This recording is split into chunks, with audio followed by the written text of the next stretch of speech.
শীতকালে বাজারে গেলে সবজির কোনো অভাব নেই, আর এই সবজিগুলোর মধ্যে একটা খুব পরিচিত সবজি হলো ওলকপি। আজকে বিকেলের স্ন্যাক্সে আমি ভাবলাম ওলকপিরই পাকোড়া বানিয়ে ফেলি।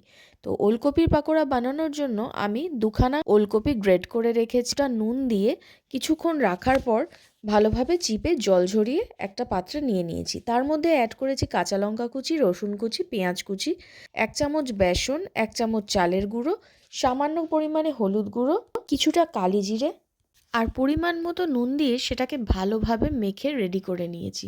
এবার কড়াইতে তেল গরম করতে দিয়ে তেলটা যখন পুরোপুরি গরম হয়ে যাবে, তার মধ্যে ওই মিশ্রণটাকে ছোট ছোট বড়ার আকারে বানিয়ে তেলের মধ্যে ভেজে তুলে নিলেই রেডি হয়ে গেল আজকে বিকেলের স্ন্যাক্স ওলকপির পকোড়া।